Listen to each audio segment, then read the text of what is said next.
Tadi temannya ada yang sakit ya? Ya. Sakit apa? Itu menjadi motivasi kita ya. Mau bisa diberikan kesehatan harus kita bermanfaat. Oke, sebelum kita masuk ke materi yang tadi kita masih ingat, beberapa hari yang lalu kita belajar apa? Presensi. Paragraf atau mendeskripsikan Presensi. atau paragraf deskripsi. Masih ingat paragraf itu apa? Masih ya. Deskripsi itu apa? Masih? Menggambarkan. Ya, jadi paragraf deskripsi itu kita dituntut menggambar, tapi tidak dengan bentuk gambar itu, melainkan dengan tulisan. Nah, selanjutnya hari ini anak-anak, kita nih Pak Guru sudah siapkan teks nih atau paragraf ya. Nah, Pak Guru sudah siapkan teks atau paragraf. Kita belajar menganalisis isi, mencari tahu apa sih, bagaimana cara kita memahami sebuah teks, bagaimana kita tahu arti sebuah teks. Banyak orang kadang-kadang hanya baca, ketika ditanya tidak paham. Nah, sekarang kita belajar mengenal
siap? Siap. Nah, kalau gitu mari kita atur lagi posisi duduk kita menghadap ke depan seperti yang biasa. Kita akan mempelajari bersama-sama. Kita akan mempelajari bersama-sama.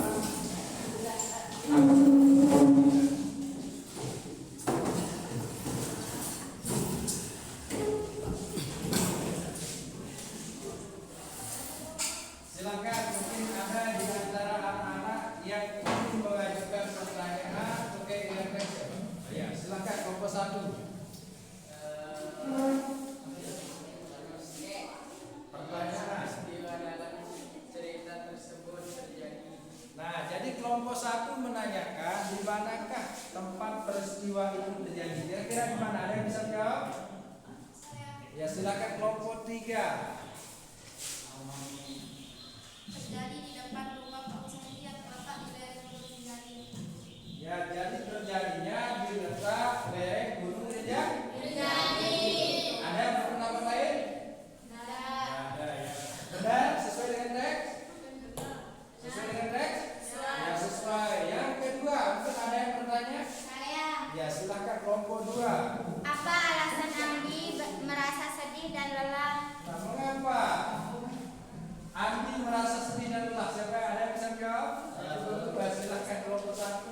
Dari hasil diskusi kami tadi, karena Andi itu merasa hidupnya itu terasa berat dan melelahkan, seolah mendaki gunung itu tidak ada akhirnya. Nah, menurut kelompok 1, jadi jawaban kelompok 1, hidup Andi terasa berat dan melelahkan. Ya, tidak jauh berbeda dengan mendaki gunung Rinjani. Benar kira-kira? Ada yang punya pendapat lain? Oh, tidak ada. Selanjutnya mungkin ada yang ingin bertanya lagi. Kelompok 3, silakan kelompok 3.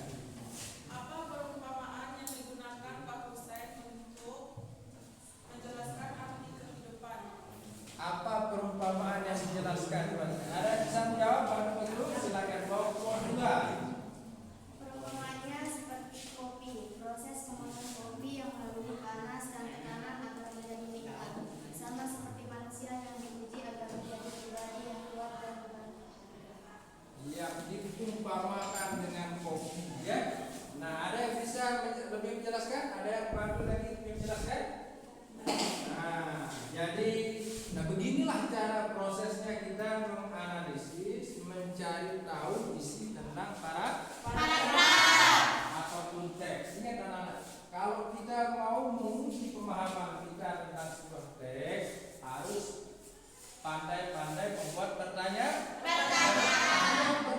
dulu menggunakan 5W1H. Nah, setelah kita temukan pertanyaan kita coba gali jawabannya di teks seperti yang kita lakukan tadi. Nah, setelah kita temukan, berarti kalau sudah kita menemukan jawaban dari apa yang kita buat tadi, maka sudah teruji, kita sudah termasuk orang yang paham terhadap teks tersebut. Beginilah cara kita memahami. Jadi nanti anak-anak, kita tidak asal baca teks, asal baca, kadang-kadang kita tidak paham artinya, tidak paham maknanya, tujuannya. Tetapi setelah kita mencoba menggunakan pertanyaan-pertanyaan yang seperti tadi, maka tentu kita akan paham. Ingat kata Pak Guru, ya. Ingat pesan Pak Guru. Jadi untuk memahami sebuah teks, ingat kita harus menyiapkan 5W1H. Ini kunci kita untuk memahami sesuatu. Ya, kalau kita belum bisa menjawab pertanyaan yang sudah kita buat melalui 5W1H itu berarti kita belum paham teks. Maka untuk menguji kita harus banyak-banyak belajar membuat pertanyaan. Jadi ingat, ada yang bisa menyimpulkan kira-kira apa ya? Apa kesimpulan dari teks tadi ya? Ada yang bisa menyimpulkan? Oke, kelompok 3, silakan. Kita tidak boleh takut atau mengeluh menghadapi kesulitan hidup, karena setiap ujian adalah proses pembentukan karakter yang lebih baik dari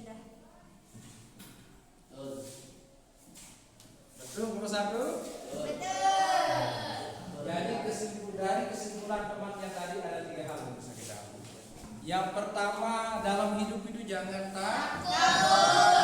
Semua orang itu pasti takut dengan saya. Kalian pun sebelum sekolah itu kadang-kadang rasa takutnya ada. Takutnya apa? Balonnya bocor, ya kan? Takutnya apa? Oh, nanti di sana tidak bisa belajar karena turun hujan. Gitu. Dan yang kedua, mengeluh. Nah, jangan juga mengeluh ketika kita belajar. Jangan banyak mengeluh. Nikmati proses itu anak-anak sekalian. Seberat apapun kalau kita nikmati akan terasa ringan. Dan ingat, yang terakhir adalah ujian. Nah, ingat, ujian itu adalah cara kita meningkatkan kemampuan. Jadi ujian yang diberikan oleh guru ataupun Tuhan itu bukan semata-mata untuk merendahkan kita, ya kan? Ya.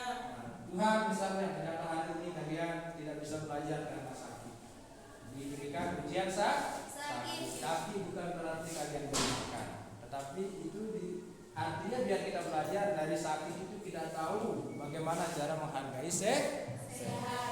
Paham semua? Oke, kalau sudah paham kita tepuk tangan dulu untuk semuanya.